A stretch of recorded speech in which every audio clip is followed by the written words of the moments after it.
왜 우리는 가만히 있어도 생각이 멈추지 않을까요? 아무 일도 일어나지 않았는데 머릿속은 계속 움직입니다. 이미 끝난 일, 아직 오지도 않은 일, 그리고 존재하지 않는 이야기까지 우리는 그 안에서 계속 살아갑니다. 오늘 이 시간은 그 생각을 억지로 멈추는 방법이 아니라 왜 멈추지 않는지, 그리고 어떻게 조용해지는지 아주 천천히 바라보는 시간입니다. 존재는 왜 존재하는가? 제2부 복잡성의 탄생별에서 생명으로 오프닝 복잡성이라는 기적.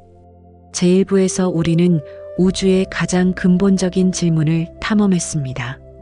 왜 아무것도 없는 것이 아니라 무언가가 있는가?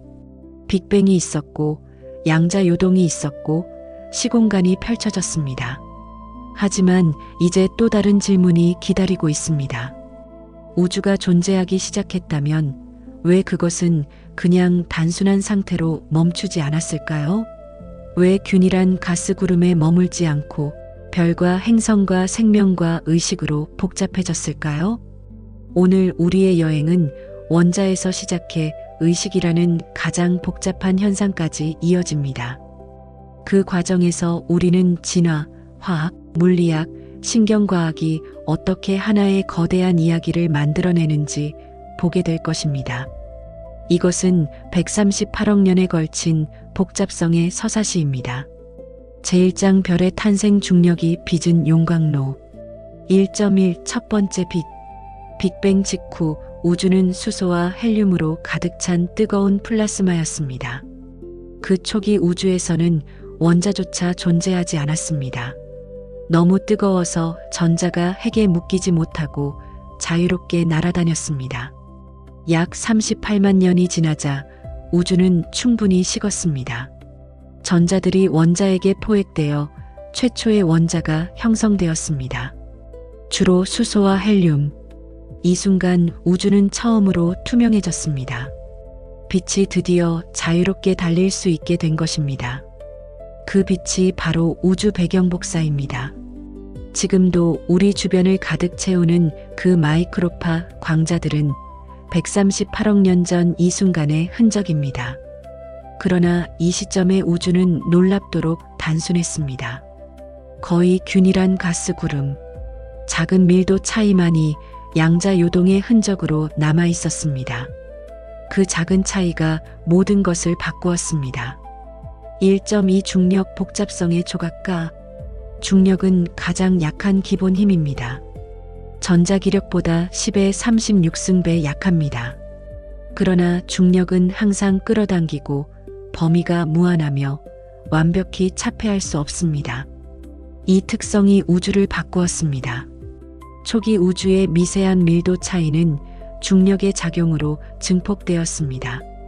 조금 더 밀한 영역이 주변의 물질을 끌어당기고 더 밀해지고 더 많이 끌어당기는 양성 피드백이 시작되었습니다. 수억 년 후 이 과정은 거대한 가스 구름을 만들어냈습니다. 그 구름들이 자체 중력으로 붕괴하면서 중심부의 온도와 압력이 극도로 높아졌습니다. 그리고 마침내 핵융합이 시작되었습니다. 최초의 별이 켜졌습니다. 이 순간을 상상해 보십시오. 수억 년의 어둠 끝에 우주 최초의 빛이 탄생한 순간을 천문학자들은 이 시기를 우주의 여명 카즈믹 돈이라 부릅니다. 1.3별 원소의 제조 공장. 별의 핵심부에서는 놀라운 일이 벌어집니다. 수소 4개가 핵융합하여 헬륨 1개가 되는 과정에서 엄청난 에너지가 방출됩니다. 이것이 태양이 빛나는 이유입니다. 태양은 매초 약 6억 2천만 톤의 수소를 헬륨으로 변환합니다. 그 과정에서 약 430경줄의 에너지가 방출됩니다. 이 에너지가 태양계에 존재하는 거의 모든 생명의 근원입니다. 하지만 별의 진짜 기적은 따로 있습니다. 별이 죽을 때입니다. 태양보다 훨씬 무거운 별들은 수소를 모두 소진한 후에도 핵융합을 계속합니다. 헬륨을 탄소로, 탄소를 산소로 더 무거운 원소들을 차례로 합성합니다. 이 과정은 철에서 멈춥니다. 철은 핵융합으로 에너지를 더 이상 얻을 수 없는 원소입니다. 에너지원을 잃은 별의 중심부는 순식간에 붕괴합니다. 그 충격파가 별 전체를 폭발시킵니다. 초신성 폭발에서 방출되는 에너지는 태양이 일생 동안 방출하는 에너지보다 많습니다. 그 엄청난 에너지 속에서 철보다 무거운 원소들 금, 우라늄, 은 등이 만들어집니다. 당신의 손가락에 끼고 있는 금반지는 수십억 년 전 폭발한 어느 별에서 만들어진 것입니다. 당신 몸속의 철은 적혈구의 헤모글로빈을 만드는 그 철은 별의 죽음이 선물한 것입니다. 제2장 행성과 화학 생명의 무대 2.1 태양계의 탄생 약 46억 년 전 우리 은하의 한쪽 팔에서 한 성운이 붕괴하기 시작했습니다. 이 성운은 이전 세대 별들의 잔해로 만들어진 것으로 수소, 헬륨뿐 아니라 탄소, 산소, 질소, 철 등 다양한 원소를 포함하고 있었습니다. 성운의 중심부가 붕괴하여 원시 태양이 되는 동안 남은 물질들은 원반 형태로 모였습니다. 이 원시 행성 원반에서 작은 알갱이들이 충돌하고 뭉치기를 반복하며 점점 커졌습니다.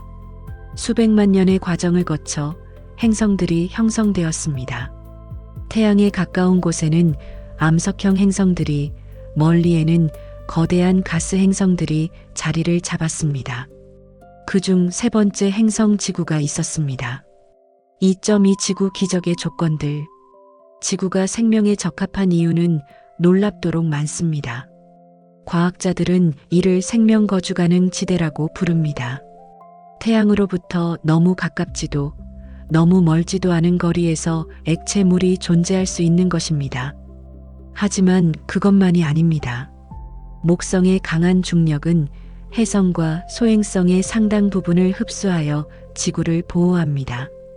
달은 지구의 자전축을 안정시켜 극단적인 기후 변동을 막습니다. 지구의 자기장은 태양풍으로부터 대기를 보호합니다. 판 구조로는 탄소를 순환시키며 기후를 조절합니다. 이 모든 조건이 동시에 갖춰진 것은 행운이었을까요? 아니면 필연이었을까요? 다중우주의 관점에서 이런 조건이 갖춰진 행성이 드물더라도 우주에는 수천억 개의 은하가 있고 각 은하에는 수천억 개의 별이 있습니다. 수학적으로 이런 행운의 행성은 수없이 많을 것입니다. 2.3물 생명의 용매. 물은 우주에서 가장 신기한 물질 중 하나입니다. 물이 왜 특별한지 생각해 봅시다. 대부분의 물질은 고체가 될 때 부피가 줄어듭니다. 하지만 물의 얼음은 물보다 밀도가 낮습니다. 그래서 얼음은 물에 뜹니다. 이것이 왜 중요할까요? 만약 얼음이 가라앉는다면 호수와 바다는 위에서부터 아래까지 완전히 얼어붙을 것입니다. 생명이 살 수 없는 얼음 덩어리가 될 것입니다. 얼음이 물에 뜨기 때문에 수면만 얼고 아래쪽은 액체 상태를 유지합니다. 생명은 그 아래에서 생존할 수 있었습니다. 물의 높은 비열은 온도 변화를 완충합니다. 물의 강력한 표면 장력은 세포막의 형성을 돕습니다. 물은 다른 분자들을 잘 녹이는 탁월한 용매입니다. 생명의 화학 반응 대부분이 물속에서 일어납니다. 이 모든 특성은 물 분자의 구조, 산소 원자와 두 수소 원자 사이의 104.5도 각도, 그로 인한 극성에서 비롯됩니다. 단 3개의 원자가 만들어내는 구조가 지구의 생명 전체를 가능하게 한 것입니다. 제3장 생명의 기원 화학에서 생물학으로 3.1 생명이란 무엇인가? 여기서 한 발짝 물러서서 근본적인 질문을 해야 합니다. 생명이란 무엇인가? 생명은 놀랍도록 정의하기 어렵습니다. 과학자들은 보통 이런 특성들을 나열합니다. 물질 대사, 성장, 자기 복제, 진화 능력, 자극에 대한 반응, 항상성 유지. 하지만 이 특성들을 하나씩 따져보면 모두 예외가 있습니다. 불은 에너지를 사용하고 성장하고 자극에 반응하지만 생명이 아닙니다. 바이러스는 자기 복제하지만 스스로 물질 대사를 하지 못합니다. 노새는 번식하지 못하지만 생명입니다. 현대 생물학은 생명의 핵심을 정보에서 찾습니다. DNA에 저장된 정보를 복사하고 그 정보에 따라 단백질을 만들고 그 단백질이 또 다른 복잡한 과정을 수행하는 시스템. 생명은 정보를 처리하는 화학 기계입니다. 그렇다면 그 최초의 정보 처리 시스템은 어떻게 생겨났을까요? 3.2 RNA 세계 생명의 첫 번째 분자. 생명의 기원에 관한 가장 유력한 가설 중 하나는 RNA 세계 가설입니다. DNA는 정보를 저장하지만 직접 화학 반응을 촉진하지 못합니다. 단백질은 화학 반응을 촉진하지만 스스로 복제하지 못합니다. 그럼 닭이 먼저인가, 달걀이 먼저인가의 문제가 생깁니다. RNA는 이 문제의 해답입니다. RNA는 정보를 저장할 수도 있고 효소처럼 화학 반응을 촉진할 수도 있습니다. 1980년대에 토마스 체흐와 시드니 올트먼은 RNA가 스스로 자신을 잘라내고 이어붙일 수 있다는 것을 발견했습니다. 이들은 이 발견으로 노벨상을 받았습니다. RNA 세계 가설은 이렇게 말합니다. 초기 지구에서 RNA 분자들이 자발적으로 형성되었고 일부가 자기 복제 능력을 갖게 되었다. 더 잘 복제하는 RNA가 선택되면서 진화가 시작되었다. 이것은 아직 가설입니다. 하지만 실험실에서 RNA 분자들이 단순한 화학 조건에서 자발적으로 형성될 수 있다는 것은 이미 확인되었습니다. 2009년 존 서덜랜드 연구팀은 초기 지구 환경을 모사한 조건에서 RNA, 뉴클레오티드를 합성하는 데 성공했습니다. 3.3심의 열수구 생명의 요람. 생명은 어디서 시작되었을까요? 1970년대까지 과학자들은 생명이 따뜻한 얕은 바다에서 시작되었다고 생각했습니다. 하지만 1977년 심해 탐사선이 수심 2,500m 아래에서 놀라운 것을 발견했습니다. 열수구. 뜨거운 물이 분출되는 심해의 굴뚝이었습니다. 그리고 그 주변에 풍부한 생명이 있었습니다. 태양빛이 전혀 닿지 않는 곳에서. 이후 연구들은 열수구가 생명의 기원의 이상적인 환경일 수 있음을 보여주었습니다. 온도 차이, 화학적 농도 차이, 광물질의 작은 구멍들이 원시 세포의 역할을 할 수 있습니다. 닉 레인과 마이크 러셀은 알칼리성 열수구 이론을 제안했습니다. 이 이론에서 열수구의 광물질 격벽은 천연의 전기화학적 반응기 역할을 하며 이것이 세포의 에너지 생산 원리인 화학삼투와 놀랍도록 유사합니다. 어쩌면 생명은 지구가 태어난 지 얼마 지나지 않은 40억 년 전 심해의 열수구에서 시작되었을지도 모릅니다. 그리고 일단 시작된 생명은 멈추지 않았습니다. 제사장 진화 복잡성의 발생기. 4.1 자연 선택의 아름다움. 찰스 다윈의 자연 선택 이론은 과학 역사상 가장 강력한 아이디어 중 하나입니다. 그 단순함이 놀랍습니다. 세 가지 조건만 갖춰지면 자연 선택은 자동으로 작동합니다. 변이가 있어야 합니다. 그 변이가 유전되어야 합니다. 그리고 그 변이가 생존과 번식의 차이를 만들어야 합니다. 이 세 가지가 있다면 자연은 수천 세대에 걸쳐 놀라운 복잡성을 만들어낼 수 있습니다. 설계자 없이, 목적 없이, 그저 더 잘 복제하는 변이가 남는 과정만으로. 눈을 생각해 보십시오. 눈처럼 복잡한 기관이 어떻게 진화할 수 있었을까요?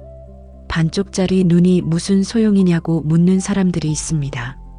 하지만 빛과 어둠을 구별하는 단순한 광수용체만 있어도 그것이 없는 것보다 생존에 훨씬 유리합니다. 그 다음 단계로 방향을 감지하는 구조가 추가되면 더 유리합니다. 점점 더 정밀한 렌즈와 망막이 추가될 때마다 생존 우위가 높아집니다. 연체 동물의 눈 진화 과정은 실제로 화석 기록에서 추적할 수 있습니다. 수억 년에 걸쳐 빛과 어둠만 구별하던 단순한 구조에서 우리가 가진 것과 같은 복잡한 카메라 눈이 진화했습니다. 4.2 진핵세포 가장 큰 도약. 생명의 역사에서 가장 중요한 사건 중 하나는 약 20억 년 전 일어났습니다. 진핵세포의 탄생입니다. 초기 생명은 모두 원핵세포였습니다. 핵이 없는 단순한 구조의 세포, 박테리아가 그 예입니다. 그런데 어느 시점에서 한 박테리아가 다른 박테리아를 잡아먹는 대신 공생하기로 결정했습니다. 아니, 결정이 아니라 우연히 그렇게 되었습니다. 그리고 그 결과가 살아남았습니다. 미토콘드리아가 바로 그 공생의 흔적입니다. 우리 세포 안에 존재하는 이 소기관은 자체적인 DNA를 가지고 있으며 그것이 원래 독립적인 박테리아였음을 보여줍니다. 린 마굴리스가 1967년 제안한 세포 내 공생 이론은 처음에는 거부당했지만 지금은 과학적 사실로 받아들여집니다. 이 공생으로 세포는 엄청난 에너지 처리 능력을 얻었습니다. 그것이 복잡한 다세포 생물의 진화를 가능하게 했습니다. 4.3 캄브리아기 대폭발 복잡성의 빅뱅. 약 5억 4천만 년 전 지질 기록에서 갑작스러운 일이 일어납니다. 동물의 거의 모든 기본 체제가 수천만 년이라는 비교적 짧은 시간 안에 나타납니다. 이것이 캄브리아기 대폭발입니다. 왜 이런 폭발이 일어났을까요? 유력한 가설 중 하나는 눈의 진화입니다. 눈이 생기자 포식자와 피식자의 관계가 극적으로 변화했습니다. 포식자는 먹이를 더 잘 찾을 수 있게 되었고, 피식자는 포식자를 피하기 위해 더 빠르고, 더 강하고, 더 복잡한 구조를 진화시켜야 했습니다. 이 진화적 군비 경쟁이 복잡성의 폭발을 이끌었다는 것입니다. 캄브리아기에 나타난 삼엽충, 아노말로카리스, 피카이아 같은 생물들을 생각해 보십시오. 그중 피카이아는 척삭동물의 조상으로 우리 인간을 포함한 모든 척추동물의 선조입니다. 5억 년 전 한 작은 바다 생물이 있었습니다. 그것이 없었다면 어류도, 양서류도, 파충류도, 포유류도, 인간도 없었을 것입니다. 제오장 의식의 탄생, 뇌가 자신을 아는 순간 5.1 신경계의 진화. 약 5억 년 전 캄브리아기에 신경계를 가진 최초의 동물들이 나타났습니다. 신경계는 정보를 빠르게 전달하고 처리하는 전기화학적 시스템입니다. 신경계의 진화는 단계적으로 이루어졌습니다.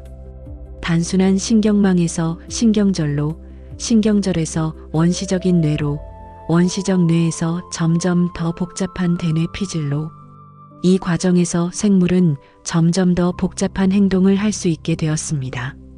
문어를 생각해 보십시오. 문어의 뇌는 우리와 완전히 다른 방식으로 진화했지만 놀라운 지능을 보여줍니다.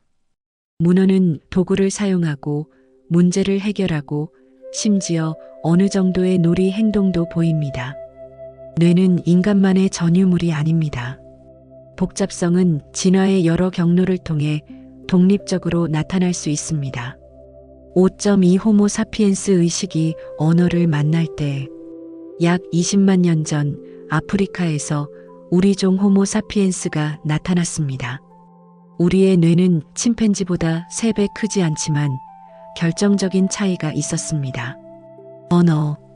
언어는 단순한 의사소통 수단이 아닙니다.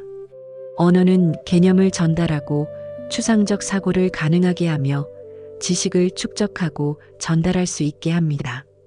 한 개인이 경험으로 배운 것을 다른 사람에게 전달할 수 있습니다. 죽은 사람의 지식이 살아있는 사람들에게 전해집니다. 유발 하라리는 이것을 인지 혁명이라 불렀습니다. 약 7만 년 전 일어난 것으로 보이는 이 혁명으로 인류는 협력하고 계획하고 존재하지 않는 것에 대해 이야기할 수 있게 되었습니다. 신화, 종교, 국가, 화폐 이 모든 것은 허구입니다. 물리적으로 존재하지 않습니다. 하지만 사람들이 그것을 믿을 때 실제 힘을 발휘합니다. 이 공유된 허구를 만드는 능력이 인류가 다른 동물들과 다른 가장 근본적인 차이입니다. 5.3의식의 어려운 문제. 이제 우리는 가장 깊은 수수께끼 앞에 서게 됩니다. 의식. 신경과학은 뇌의 작동 방식에 대해 많은 것을 밝혀냈습니다. 특정 뇌 영역이 특정 기능을 담당한다는 것, 뉴런이 어떻게 신호를 전달하는지, 특정 감정이 어떤 화학물질과 연관되는지. 하지만 이 모든 것이 왜 뭔가를 느끼는가라는 질문에는 답하지 못합니다. 빨간색을 볼 때 왜 그 불금이라는 주관적 경험이 발생하는가? 고통을 느낄 때 왜 그 아픔이 있는가? 철학자 데이비드 차머스는 이것을 어려운 문제아드 프라블럼라고 불렀습니다. 뇌의 기능적 설명만으로는 주관적 경험, 즉 그것이 어떤 것인지 what it is like를 설명할 수 없다는 것입니다. 일부 과학자들은 의식이 뇌의 복잡한 정보 처리에서 창발하는 특성이라고 합니다. 다른 이들은 의식이 우주의 근본적 특성 중 하나라는 범심론을 제안합니다.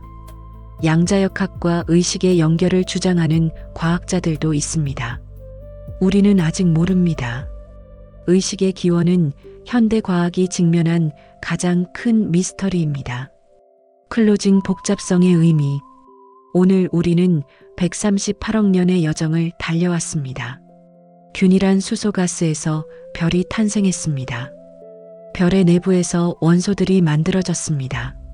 별이 죽으면서 그 원소들이 우주로 퍼졌습니다. 그 원소들이 모여 행성이 되고 바다가 되고 최초의 분자가 자기 복제를 시작했습니다.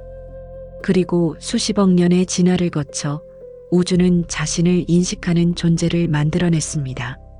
이 모든 과정에서 우리가 확인한 것은 복잡성은 우주의 자연스러운 경향이라는 것입니다. 중력은 물질을 모으고 화학은 분자를 결합하고 진화는 정보를 정제합니다. 마치 우주가 복잡성을 향해 기울어져 있는 것처럼. 그러나 왜일까요? 왜 우주는 단순한 상태로 멈추지 않았을까요? 왜 별은 죽어가면서 원소를 뿌리고 그 원소들이 모여 다시 생명을 만들었을까요? 이것이 제3부의 질문입니다. 물리적 법칙이 있고 생명이 있고 의식이 있다면 그 모든 것에 의미는 있는가? 우주는 목적을 가지고 있는가 아니면 의미는 우리가 만들어내는 것인가? 오늘 여기까지 함께 해주셔서 감사합니다. 당신이 이 이야기를 듣고 있다는 것 자체가 우주가 138억 년에 걸쳐 만들어낸 가장 놀라운 사건입니다. 제2부 마치며 3부에서는 의미의 우주 존재하는 것의 가치를 기대해 주세요.